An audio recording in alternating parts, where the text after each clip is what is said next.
What is up, fight fans? We are back for another episode of The Real and the Rare. I'm your host, as always, Steven Rychel. Being joined with me today is the one and only Steve, the Tomahawk Townsel, who is within a few weeks away from getting his chance at BKFC Gold against Esteban Mohawk Rodriguez. It should be a fun fight. Appreciate your time today, Steve. It's always a pleasure being able to sit down with guys like you. And, man, appreciate you having me on the show, brother. Oh, dude, like I said, like we were just talking about beforehand, we always have fun. There's always stuff to talk about in the combat sports world. And, I get blessed enough that you guys, girls, and everything in between give me your time during this, and we can talk the fight game. So I definitely appreciate everyone's time. But before we kick it off, real quick, get our sponsor rate out there. Each and every episode here on the South Florida Tribune is brought to you by our good friends over at Fight Wax. Fight Wax is the ultimate skincare defense. Help treat cuts, swelling, scrapes, and abrasion, rejuvenates and restores stress skin. Customers have used for soreness, stiffness, and recovery. Designated for athletes of all active lifestyle, it provides an ultra silky, non-greasy feel. Deep hydration for everyday skincare, helps fight dry skin. Customer has used for eczema, psoriasis, and other skin disorders. And when you head over to the website, use that code SFT15FW, save 15% off your order. Let's get into it, my friend. Lots of stuff going on in the combat sports world these days. I want to start off with something that happened in the UFC back when a few weeks ago.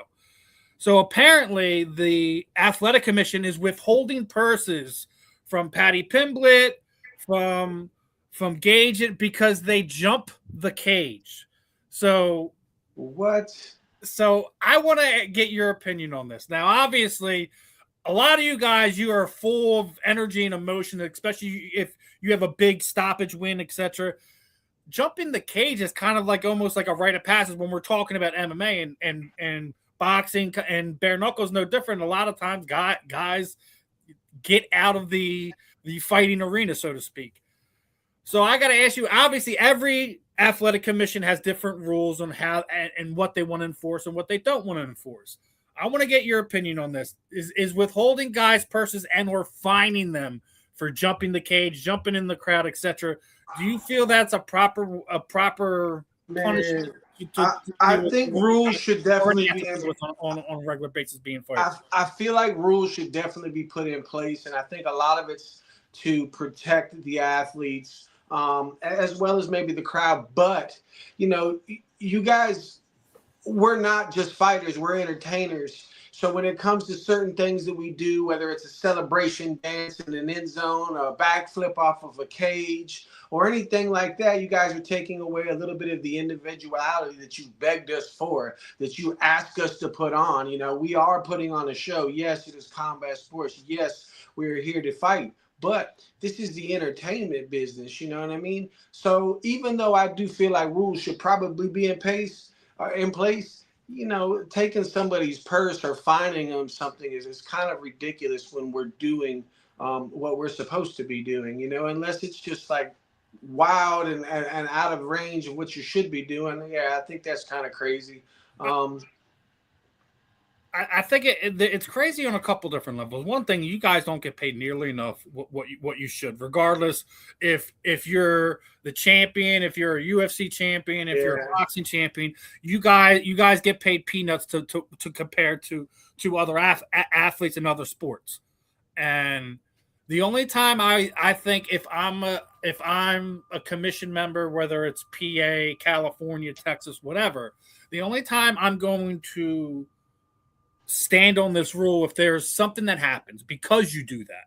That's the only time I could see doing that. Like you were sitting there saying, like, this is what the fans, the promoter, they want. They want an animated athlete, guys on that, engaging the crowd, engaging the fans. That's what most promoters want to see anyway. So I think this is, I think it's silly in my opinion. Like I said, unless there was you jump the cage and it literally because you're trying to get to some guy and Right, exactly. afterwards with them, grip them up, throw punches, whatever. Those are the only times I would see to enact a rule like this. I mean, I get it, like you're like you want to protect the athlete and everything and the fans and everyone else that is enjoying the event, but sometimes you just got to let things happen as they go. Like this isn't like a situation where we've seen in UFC, guys jump the cage and there's a scuffle brewing because side, and like that's a totally different story from what we're talking about, because because I think there's 3 different guys from that same card who are all they haven't been paid because they're in the middle of litigation with the state athletic commission because they're going to be fined for jumping the cage, jumping into the the crowd, the arena. I just think it's you're taking away what makes combat sports special. You're taking the entertainment out of it. You guys want individualism. You don't want the guy who doesn't say anything and doesn't have is not a crowd favorite. We want to entice the crowd. We want to entertain them. But like it all goes back to rules are put in place for reasons. It's just depending on what that is, and holding somebody's purse is kind of wild for something like that. But that's I agree. It's definitely wild, man. And hopefully, Patty, Gable, and I forget who the third fighter was that is dealing with this.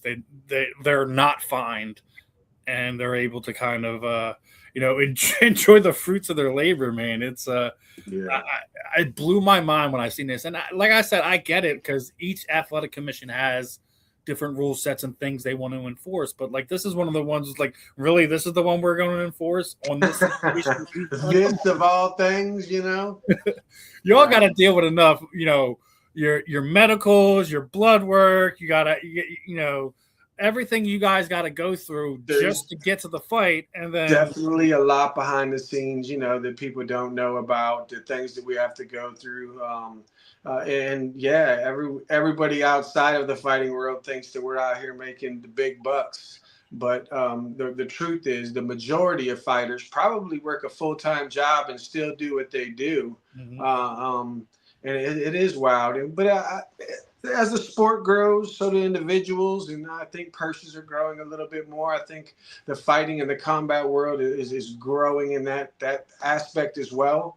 But yeah, man, there's a lot of things that people don't realize that happen backstage. How'd Kobe say you wasn't there with me when I was shooting in the gym? Like, look, I think the fans see a quarter of what actually goes on if you really think about it. If that. And that's only what you're allowed to see anyways. There's probably plenty of stuff that fighter camps, managers, promoters be like, I don't ever want that to see the light of day. But it may be something that kind of leads into a story. And I think we're at a part with combat sports, it's probably in its best iteration that it's ever been as far as fan engagement. I think when we're talking, regardless if we're talking MMA, boxing, or bare knuckle, whatever, combat sports right now, I think is growing at an exponential rate that the sky's the limit for. It doesn't matter what sport it is, what fighter it is. You guys have a unique opportunity right now. You probably have the most eyeballs on you that you've ever had with the way the streaming works and everything like that. So where a lot of people, it's either you got the pay-per-view or you wait until after the fight to see what happened after the fact, where the pay-per-view model is all but dead. It's all but dead. Agreed. And I honestly, from everyone I've talked to, a lot of fans, a lot of people in the sport, they think it's a good thing. I think the more people you get to tune into the event, whether it be at home or a sellout crowd, whatever stadium or state you're going to be in, is for the best of everybody. And obviously, watching what bare knuckle has done over the past handful of years is great. Like, watching, you guys do the card deal, and you guys got the oh yes card deal going on. Bare knuckle even getting in the whole Ice Wars thing with that thing, I think is absolutely awesome as well. And then you have your situations where you're always going to have, this is better than that type of talk. And I think Dave handled it real well a few weeks ago when they were talking about BKB and BKFC. I'm going to say it like this. They all have their place. They all have their niche. They all have their fans, right? But there is never going to be enough promoters to take care of all you fighters. So and say, I'm only going to watch bare knuckle. Or I'm only going to watch BKB. Why are you going to limit yourself to great fights, regardless if what's the name attached to it? You should be there supporting the fighters. So, let's say Dave financially can only pay to have 200 of you guys. You think there's only 200 good bare knuckle fighters on the planet right now? I think there's a whole lot more than that. Absolutely, man. So, but I think the way that Dave responded to that was great. And there's a place for all these promotions, regardless of if we're talking outside of BKB and BKFC. Whether you got LeVar Johnson out there on the West Coast, he started a bare knuckle promotion. I think it's like Big Dog Promotion or something like that. So it's like you're gonna have other promotions come up because there's never going to be enough homes for some of these guys. So maybe it's just a place to grow until you get to an opportunity so you can be a bare knuckle fighter, be a BKFC fighter. I believe as a bare knuckle fighter, man, we need it. We want to get the sport out there in general. So anybody could say what they want, but this is a growing bare knuckle fighting sport, and with the more promotions, with more fighters, you're going to get more eyes. And I think it's great. I think even in a competition rate, I think even competition is healthy, in general, whether it's promotion or whatever, it's a healthy thing, and it's only going to be a positive impact on the sport itself. I agree. Like I said, the more promoters you get, the better, in my opinion. I said it a few years ago. I don't think it'll ever happen. But I'd love to see BKB and BKFC do a old school Pride versus UFC tournaments. I think that would be great. Let's see who you never know, man. You never know. Like I said, man, like we're still really. I think we're 8 years in now. Yeah, we're young, man. We're still figuring it all out, and that's the promotion. Someone said it to me like, "Oh, they're still babies." I'm like, "They're not babies. They're bare knuckles like toddler age now. They're everyone's kind of knowing that they're there. They're in the room. They're walking around. They're running around. They may stumble from time to time. Guys got so much room to grow. It's ridiculous. For sure, we're inventing the sport as we go. I was talking to Kai probably, I don't know, maybe about a year and a half ago, and he said something that really resonated with me. I'm just making it up as I go. I'm figuring out my style as I go. And I was like, you know what, man, that's probably the best description you could give. Most of us come from some type of combat sport before we got here, but whether we're using that in this sport or we're still trying to figure out bare knuckle, it is definitely its own animal. I came from an MMA background, and I'm not an MMA fighter, man. I'm a bare knuckle fighter, 1,000%, and it just takes a little bit of time to get that in, and I think we're doing really good in the process of figuring it all out. So whether you're with a different organization or you're with the BKFC, we're all still pumping out bare knuckle fighting, Listen, I think you all have a place in it. You all have a purpose. I don't think you're ever going to be in direct line competition, because I just think the guys behind each one of those promotions are just looking at things in a totally different way that I just don't think those two lines will ever intersect. Doesn't mean that one is superior and the other one's inferior. I think it's healthy too, man. It's healthy competition. Yeah, that's why I said do a tournament. I think that would be great for both sides if they could ever figure out, how they're going to split things up and things like that. But even if that never happened, though, even if that never happens, the actual still, the competition, about wanting to be the best is not a bad thing. You know what I mean? Like if you're not striving to do that, and no matter what it is you're doing, then you probably shouldn't be doing it. So like, even if that never happens in general, the actual competition there is what's up, man. I think it's really going to pay off. Yeah, listen, there's nothing wrong with good competition, because if you don't have that competition, at some point in time you get comfortable. Absolutely. You get stuck in your ways, and then you don't deliver on certain things, and it's just that's when you get you see champions get knocked off the perch, so to speak. So I mean, listen, I think what you guys are doing is great. Like I said, the cards coming out is a step in the right direction. The cards are super dope, man. I was a kid and I collected cards. The fact that I'm actually getting my own card is, that's the bottom list I'm going to ask you too. Are we going to be collecting some of our own cards? Are we going to be asking other fighters for autographs? Absolutely, man. Who has more contact with the other fighters than the fighters? So you can only imagine what we're going to be able to do as well. I'm excited for it. It's a big step in the game for us, and hopefully we get a video game. Like the video game, like that's legacy, right? Yeah, I mean, I remember how excited everyone was in the combat sports world when the first few iterations of the UFC game came out. Yeah. So like I can only imagine what's going to happen. Whether it's bare knuckle as a whole, whether it's BKB, BKFC, whatever. I think whenever you get whether it's EA Sports or whoever it happens to be, puts the game together. I think you're gonna have a lot of fans excited about that. I do think the video game should be the next step, or maybe action figures. Maybe you got your own round 5 figures or something like that. Something. I'm here for it all.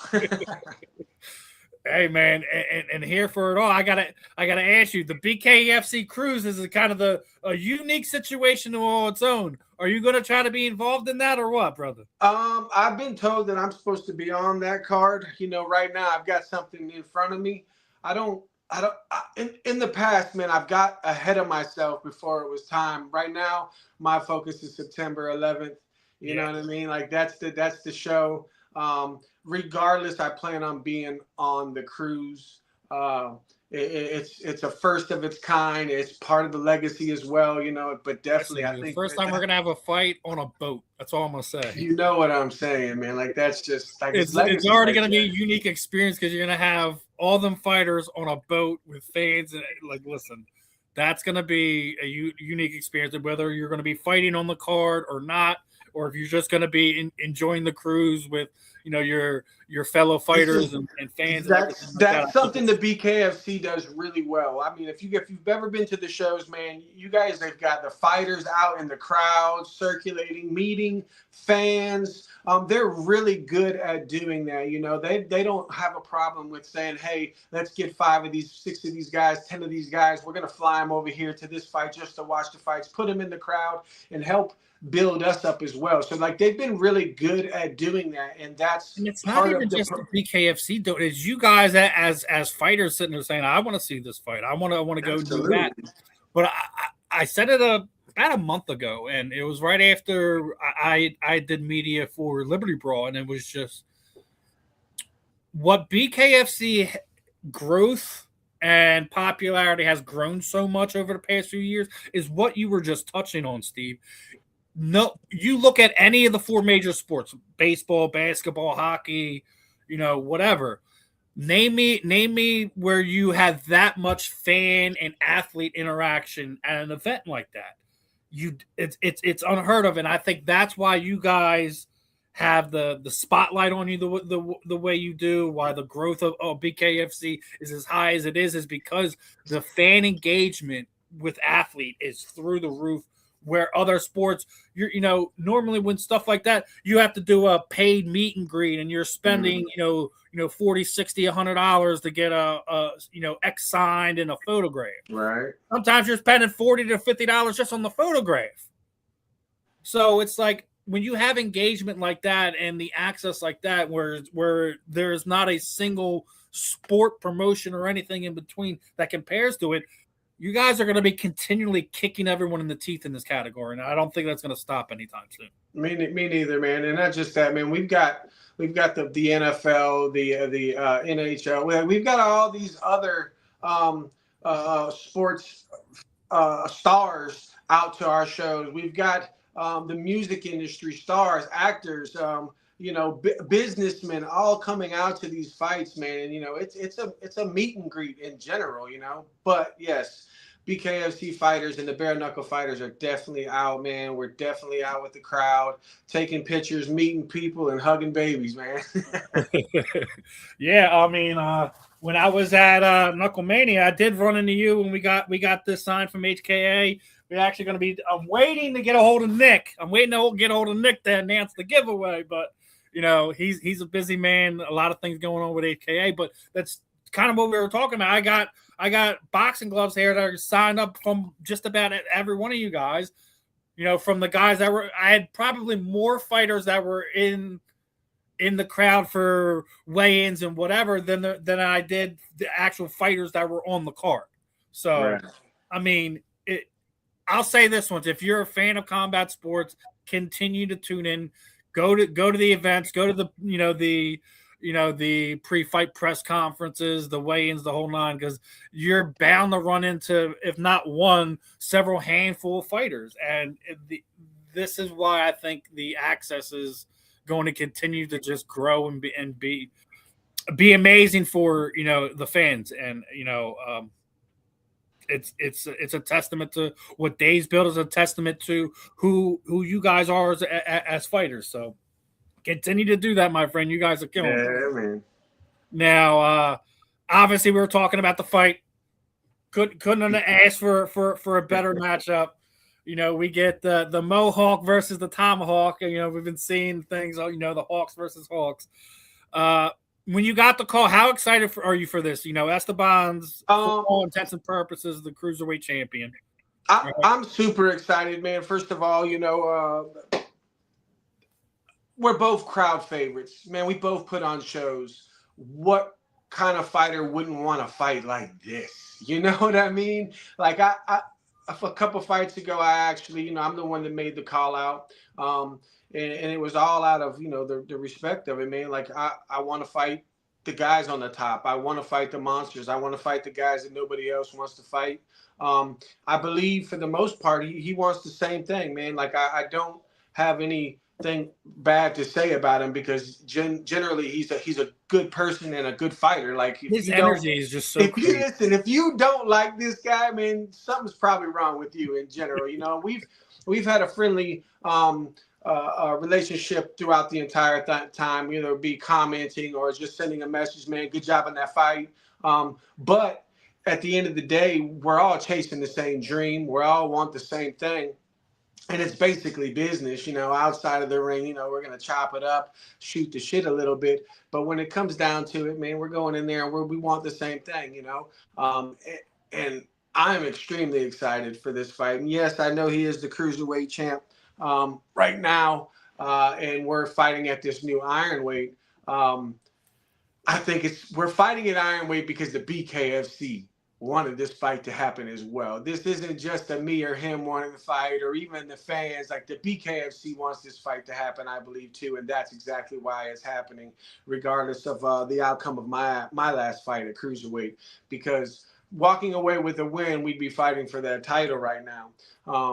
But because I fell short, and we're still going to make this fight happen, man, I'm extremely blessed, extremely happy, and I can't wait to get in there and put these hands on him.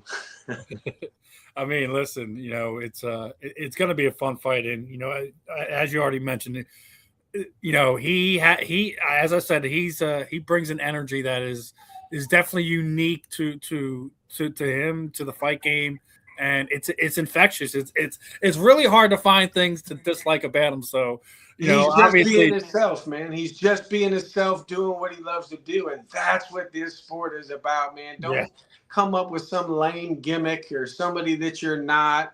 You know what I mean? You're going to get lost in that. You're going to get lost in who you are and why you even started doing this in the first place. So yeah, man, I hear that. It's something that's listen. It could happen real easy. We've seen how it backfires on people. Everyone hates Kobe Covington now, and that's not he's not acting like the fighter he was that first got into MMA, that first got into the UFC. He's putting on a mask, and everyone sees through it. If you be your genuine self, 9 times out of 10, people will love and or respect you for it. And that's even if you're a bad guy, man. Be you, because sometimes people like the bad guy. You know what I mean? It's just being yourself is going to get you. I think combat sports has a little pro wrestling vibe to it. Absolutely, man. You got your baby face and you got your heel, and that's what sells fights. It's entertaining.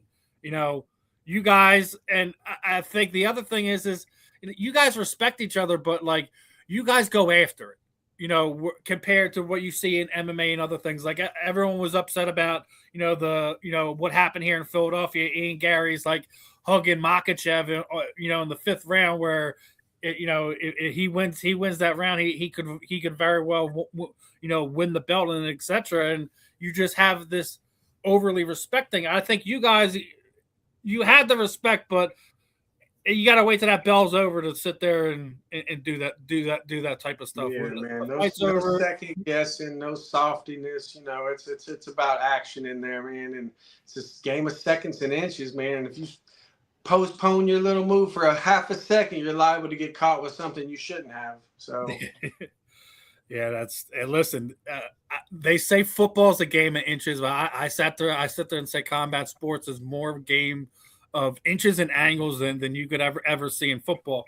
And you should actually know something about this because you have a football background, right? Yes, right. So I seen you posted out the other day.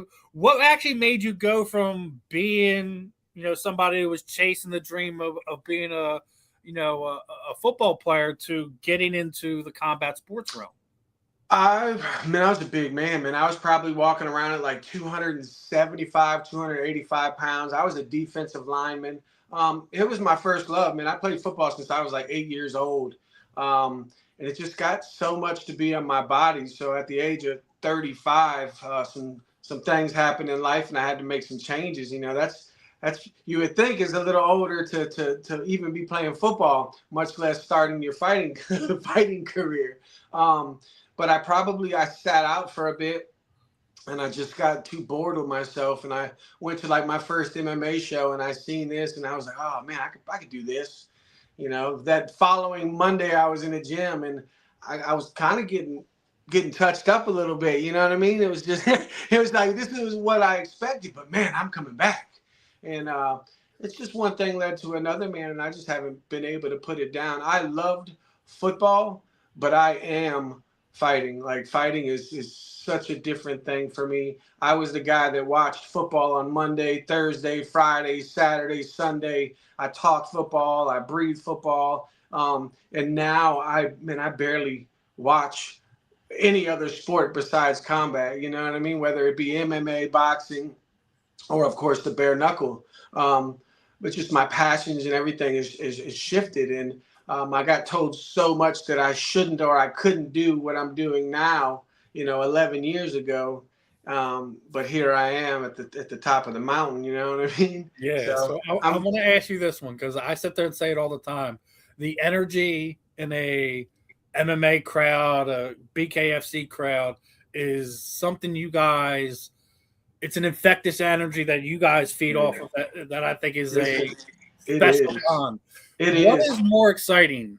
Walking out to, 50, 60,000 fans on a football field or that lone walkout that you're about to take out on you're about to have? The one thing that stands apart is you walk out there with a team when you're playing ball.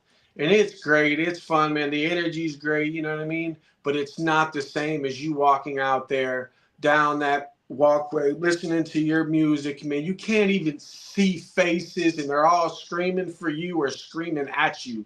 It is next level. And even the camaraderie between fighters is different than the camaraderie between football players. You know what I mean? Like, I played ball with some of these guys since I was 8, 9 years old. They're friends for life, but I've trained and fought some guys that I'm closer with than most friends I've had for a lot of years. It's just something completely different, man. It is a different monster for sure. I definitely agree with you there, but I think the only thing I can compare to is college football, just because you have 100,000 people in a stadium. It's hard to replace that energy, but I think if you go like what I've seen at both of the Knucklemania cards here in Philadelphia and even the recent one I was able to cover Liberty Brawl, just there's a special energy when you guys are walking out there, when the crowd is going nuts, etc. I don't know if it was because just the way we are here in Philadelphia, but when I watch on TV, when you guys are you're in Connecticut, you're in Florida, you're over in the UK, it seems like it's the same energy. So I think it's definitely different, and it's definitely more unique than what you would see from football to combat sports. I think it varies from where you're at. Philly definitely has a fight town vibe for sure. But it's all the same, man. You got a bunch of people who are coming to watch and enjoy the show. And crazy, I want to think that a lot of them don't even really care who wins most of the time. They're really there for the show, and that's something special. Yeah, I mean, listen, I think when you're talking about Philly fans, I think we're a fight town as well. I think we're probably one of the better fan bases when it comes to just the knowledge of what we're watching, etc. Just there's a different energy here in Philadelphia, but I mean, look, it's a unique experience. I had when I went to this last one, I had a guy come with me to help me, with filming, but it was his first time ever at a combat sports thing, and afterwards he was like, "How do you calm down after that?" Right. Like, it's just that it takes you to a different place. And he had done media for football, for baseball, for hockey, for basketball and stuff like that. He was just he just couldn't put his head around it. And I was like there's no way. I'm like, that's exactly what the fighters feel like, dude. I mean, I'm telling you, it's a different energy going to a bare knuckle fight, an MMA fight, a boxing event, whatever. It's a different energy than what you get when you go to a football game or you go to a basketball. It's just a different energy, and may not be able to put a name to it or a feeling to it. You just it's something that it's special to that event. So now want to get a few more because we're already at that 30-minute mark already. Look at that. Happens fast. I always ask a lot of you guys this, and over the past week, Dana White made an announcement that, if they're going to ever do the Coliseum, they need $150 million, which I thought was absolutely ridiculous. But I always ask you guys, because you guys get to fight in different states, different countries, etc. If you had a destination, right, that I have to fight in this city, in this town, in this country before I hang it up, where would you want to go? Would you want to go to Australia, Brazil, somewhere in the UK? Yeah, like the whole the Italy thing sounds good, man. I want to fight everywhere. there's no real specific place, I can't even say that, the Dana White thing, fighting in the Coliseum, would be like iconic for sure. You know what I mean? Modern day gladiators brought back in time.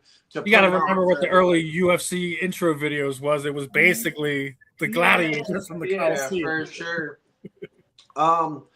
But I get to fight at an amazing place, man. I mean, a bunch of my fights have been at the Hard Rock down here in my home state, Florida. I'd like to come fight up in Philly, man. That crowd was phenomenal, man. And you guys sell that place out almost every time they put on a show. Now we're getting ready. I got to ask you, because UFC just broke it, right? UFC just re-broke the records you guys set back in February, right? So now I'm sure Dave's got something Yeah, on there. Esteban even said this. It's all about how you set up the arena. That's what's going to boil down to if you can break the record that the UFC just set. I think it was like 19,000. I think it's like 100, 200. But yeah, I don't know where they fit those extra people because I was there, man, and we had that place pretty much slam pack. It's just going to be where you can fit the extra people in, or maybe they counted their workers in there for the crowd. I don't know, but good for them, and I'm waiting to see what Dave's gonna do next. Oh, so Dave's not going to let that go unworked out. To Dave to see what he's going to come up with. Yeah, man, he's not going to let them outdo him in Philly. Come on. Well, you got to remember, the Knucklemania 5, he broke the attendance record. They come back for 6, re-broke the record again. Came a little short for Liberty Brawl, but I think the difference is you have what Dave has been doing. He's been putting the Philly fighters on the card. And I think he tries to do that wherever he goes. But that's promotion, man. Listen, the UFC does it. Every combat sport's going to do that, man. You want to bring the crowd favorites in. You want to bring the hometown guys in. That's promotion. That's part of the business, And I think he does a really good job at bringing those guys in. And he's from Philly, so I mean, it makes it a lot better for him. And I can't wait to see what happens there next. Yeah, I'm going to be interested to see what he's going to put. He's had, and here's the thing: like he's only had one of the those Knucklemanias. He had a Philly fighter headlining. So right. I mean, and then you still got 2 budding stars in Johnny Garb and Lex Ludlow as guys that are making noise that I think that could help with selling out. I don't think they have to be the top billing yet, but I mean. I think you're putting yourself in a position you're going to have to take a serious look at that moving forward if you're trying to beat 19,000.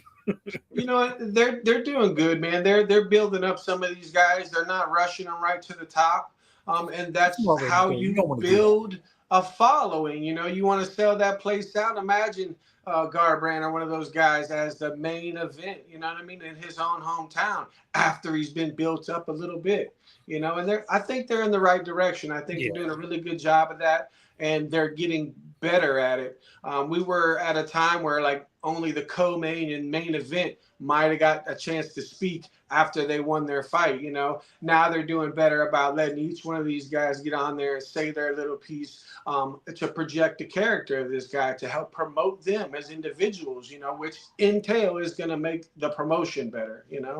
They're doing a lot of new things, and they're, just like us, it's a learning curve for them. And I think they're doing really well at what they do.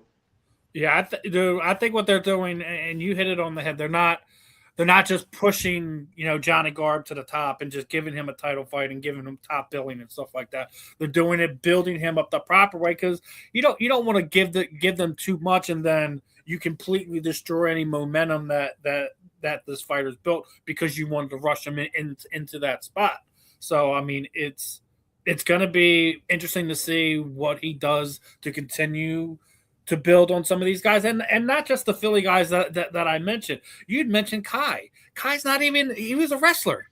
What he's built in since he came to the BKFC and since becoming champion, there's no roadmap for that. You have to have a special athlete, a special fighter like Kai to be able to do that. And he's headlining a stadium show in Boston. Yeah, man. Like, I mean, come on, dude. I mean, him. I wonder, like, there's a couple of these guys, and there's still guys that are coming up that they're pushing, and they're letting them become who they can be. They're giving them the opportunity to do that. Kai's taking control of that. The Juggernaut has taken control of that. We got a bunch of people that are doing those same things, man, and they're definitely growing and fighting each and a little bit of everywhere, not just their own home states. Yeah. So yeah, man, they're doing a good job. I'm excited to see what they got going on next.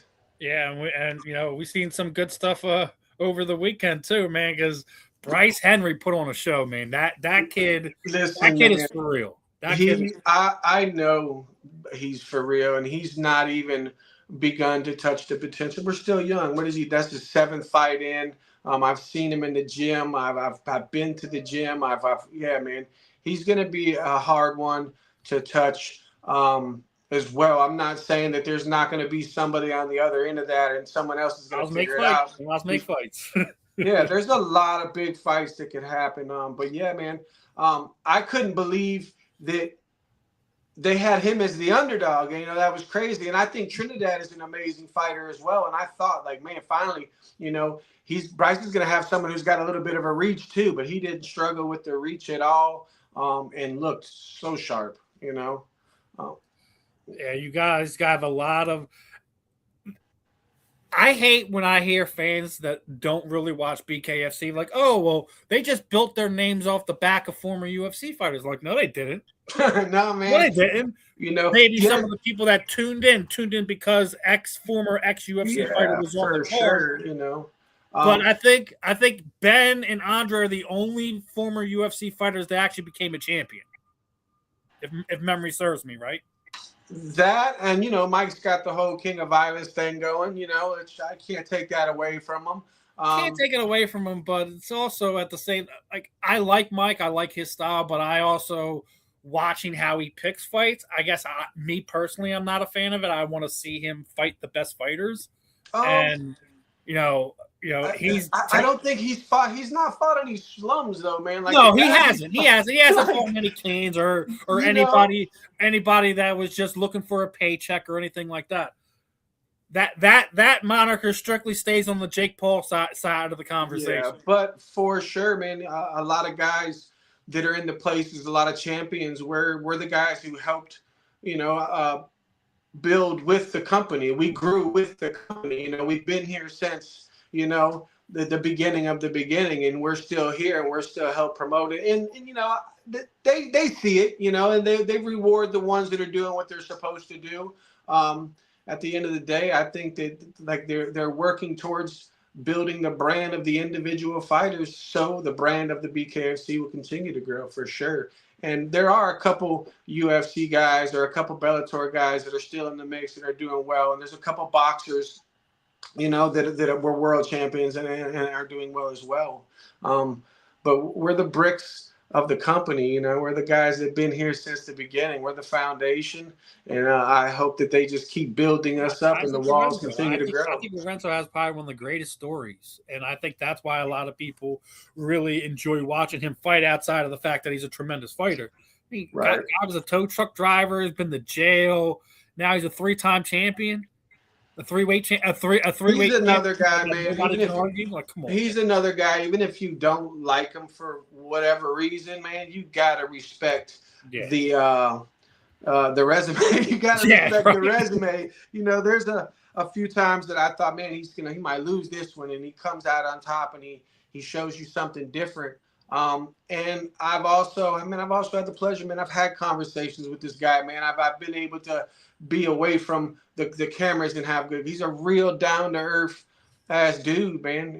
Which most of us are. So he's definitely one of the figures that have helped this company grow, and I know that the BKFC know that as well. Now, this is one I ask all you guys, right?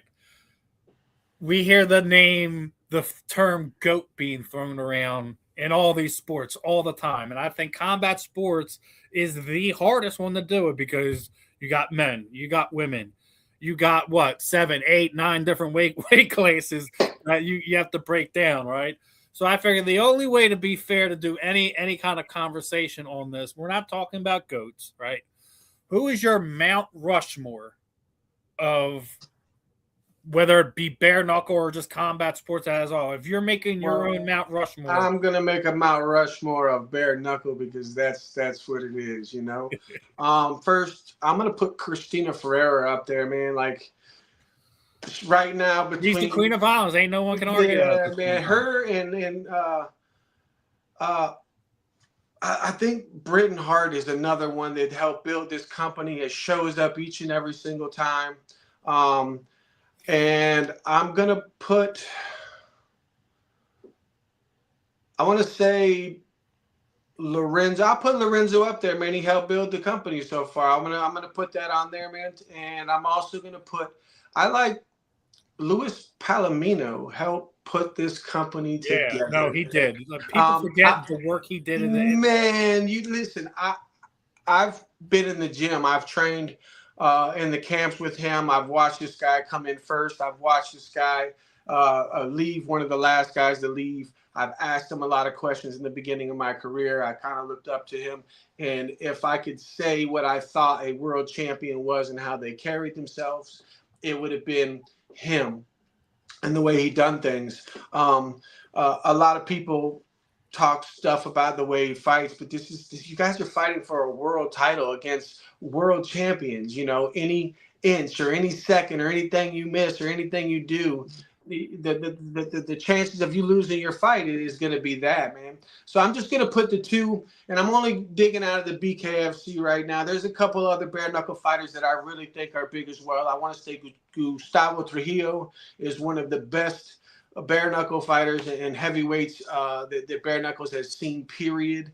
But the two women I'm going to say is Christina Ferreira, Britain Hart. I'm going to do 2 and 2, and then I'm going to put Luis Palomino, and I'm going to put Lorenzo Hunt up there for now. Listen, I don't argue with that either. Those are all subject to change, man. You know, we're still in a growing sport. Yeah, right. We still, you don't even got 10 years under the belt yet. So man, you know, the amount of rounds that some of these guys have fought is just wild. You know. I think Britain has the most rounds. You were just talking about Britain. She has a lot of rounds. I seen that post the other day, and I had to go back and check mine. I'm only at like 24 rounds, and these guys are 23 rounds.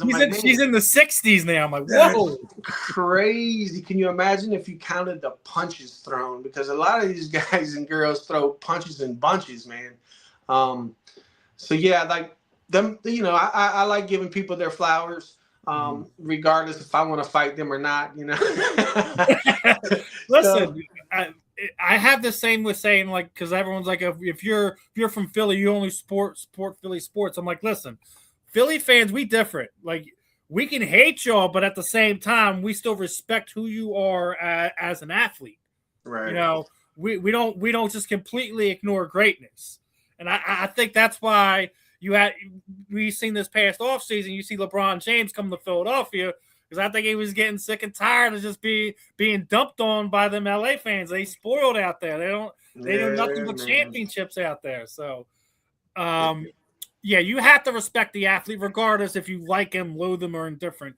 When you watch fighting, you see what goes on there. You respect the sacrifices they make and what they do to entertain. So, but as we were talking about respecting things, we're going to, unfortunately, this is the last one, but I got to end on a rough note. So obviously we were just talking about what went on here in Philadelphia in the UFC card, but I don't know if you've seen, but after the fight, her coach, Jalen Roberts' coach, had retired, right? Listen, I am really close to this story. So Jillian's from where I'm from. She's here in Port St. Lucie, trains in the gyms that I've trained in. I've been with the same coaches. Dean Thomas has a home in Port St. Lucie as well. So I'm going to let you finish your question so I know what you're going to ask. Listen, I'm not here to dump on anybody. I just think if I'm Dean Thomas right now and I'm thinking about this, I'd probably like, damn, I wish I didn't say that at that more. Regardless if you felt like that, regardless if you had conversations with Jillian or not, I don't think that was the right place to do it on that in that moment on that platform, etc. Right. And I just think the way we consume media and sports now, it has turned into a firestorm. I agree. I think in combat sports, man, the amount of passion, the amount of adrenaline, no matter if you're a coach or a fighter, is super high. You're not always thinking, you're more reacting a lot of the times. I think it was the wrong place and the wrong time to say some of the things. I mean, I kind of understood what he was saying, and I get it, man. You're in your 50s, and I don't think it was so much based at her. But it was just the wrong time. And I also think this, man, I think that this type of promotion can only help her. I feel like she is now going to become America's sweetheart. You know what I mean? All she has to do is show up and keep doing what she does, man. She really is a gifted athlete. When you go through something like that with your coaches and you feel some kind of way, you can either let it bury you or you can, You can come grow out on from it. top of it all. And I Yep. think the promotion that has been put on this story is going to help her way more than anything that's been said or anything that it concurred as far Yeah, as. and like I said, you hit it right on the head. Like a lot of times you react to things that you're emotional. I think, like I said, if we asked Dean today, regardless if it's on record or private, he probably would say, "I wish I didn't say that then and there." Regardless if that was what he was feeling like, what was going to happen moving forward, because fans are already getting on like, oh, are you cornering Brady for his next fight? Because apparently he's cornering Brady for his next fight. So It's like, well, why didn't you just completely walk away from it? It's hard to tell a coach, let alone a fighter, when to walk away from something unless they feel like it in their heart that they've given everything or given all the knowledge they can to this person. Like. Yeah. So it's one of these things. I think Dean's in an impossible situation, but I completely agree with you. I think Jillian will turn this into an absolute positive, and man, she's still got a really good chance at becoming a world champion. I think that she just went up against the world champion, a world champion in UFC as well as a jiu-jitsu practitioner, and she couldn't do anything with Jillian as far as that goes. She did win the fight. There's no doubt about that. I'm not taking that from her. She's a world champion. I still think Mackenzie left too much on the table, and I think way too much on the table. You didn't drag her, man. Like, she was in the fight. I think that there's some things that she could have done, and I think she knows that. But until you get in those situations and you're the one. Yeah, but she even said it herself. She was hunting for a submission. She wanted to submit her. For sure. And it was because that they were so close in career finishes in that weight class via submission that she just wanted to have that feather in her cap. And as a fighter, you can't, I know a lot of people were hard on the fight, and she almost got Jillian. Well, I think it was the end of the first round. Almost is only good between horseshoes and hand grenades. I love that saying, brother. I love that. Jillian is a world-renowned jiu-jitsu practitioner, man. But I'm excited for her. I can't wait to see how she bounces back from all this. And kudos to Dern, man. She showed why she's a world champion. Yep. I've been seeing some nonsense on social media that were people were like, oh, well, no one tunes in for the women's fight. Can we just get rid of the women's division? I just had Stitch Duran on here last month. And he basically, I asked him what was some of his favorite fight. He just said any female fight. He's like, females go at it, man, especially in the BKFC. I mean, they are nonstop action. Yeah, they're not full of the knockouts, but the fight is wild, man.